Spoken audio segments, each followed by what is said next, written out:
Mike McCool here in the Royal Examiner studio, and with me I have ladies from the, Homestead, or tell me the name of the organization again. I keep forgetting. So we are the Homesteaders of Warren County. Oh, that's what it is. Okay, I knew Homesteaders was in there somewhere, and they have come up with an idea that they have, Farm Stand Hub. Is that what it is? Yep.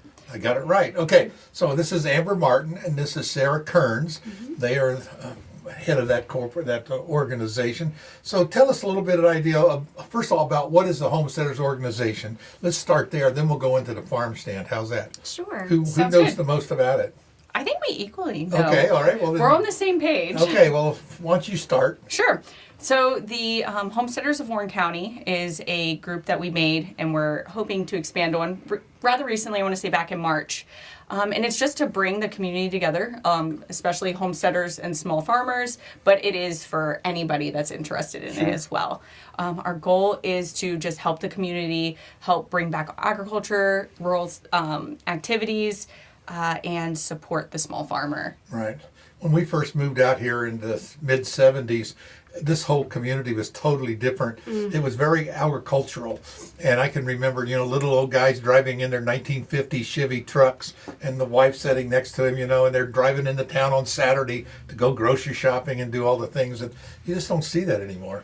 I think if people want to go back and do that, and so did this homesteaders group that comes out here every year to the fairgrounds and entice you to kind of get into this? Yeah, there's another organization similar in Frederick County that really was an inspiration for this. Right. And that along with the Homesteaders of America that comes here yearly and has for a while and is very successful. Sure. I got to go to that last year and it was incredible to see that community. Yeah. All right, so now you're in turn to tell us about the farm stand. Sure. Yeah, I want to split it up a little bit. That's perfect. So like Amber said, we are kind of on the same page with what we want to see come from this organization. And so thinking of those traditional values that you just mentioned, between us both, we have 8 kids. And our primary work is in the home. And so between the kids and our daytime jobs, we don't always have the option to man a booth all day or to go to events or festivals to get the products that we make out to the community. Right.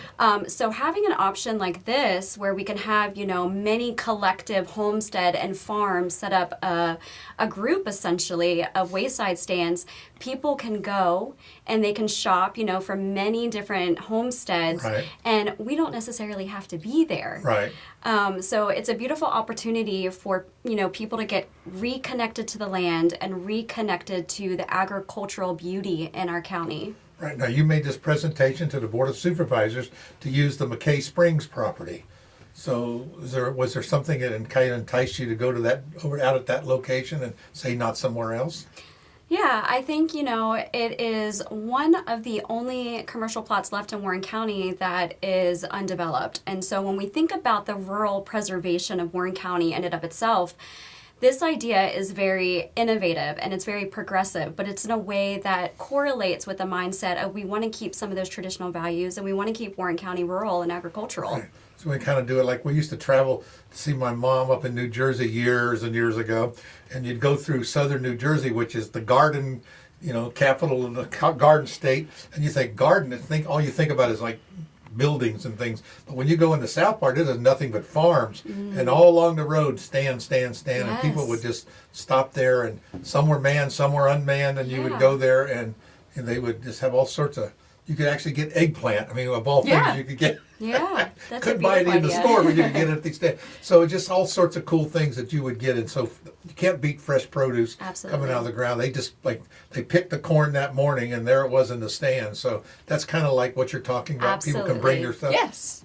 So this is going to be like a 1 day a week thing, or 1 day a month, or during the summer. How are we doing? The goal is to have it set up 6 days a week, closed on Sundays, so that everybody still has the farmers market and they can keep that separate. They have a day to come reorganize their stands or restock, whatever it may be. Sure.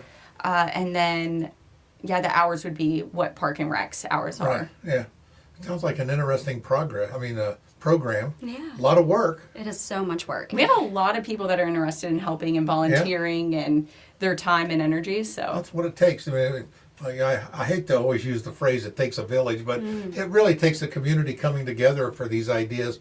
And sometimes they work great, sometimes they don't. But I always say you learn from your failures. So what doesn't work, you regroup, come back. Absolutely. Okay, let's try this approach, and just keep plugging away at it, right? Yeah. Right. So what kind of things would you bring to the farm stand? Do you have programs, or produce, or are you just the entrepreneurial type? We're more, well, I'm personally right now, I do have a small farm. I'm more geared towards livestock, selling livestock. And at the moment, just eggs. Our garden took a backseat this year because of this and just because of everything else I have going on. But I do hope to have other things in the future. Yeah.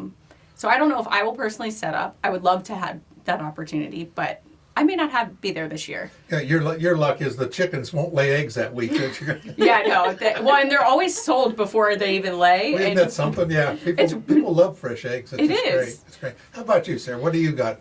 So we actually have a hemp and herb farm here in Warren County. So we make plant medicine and teas, salves.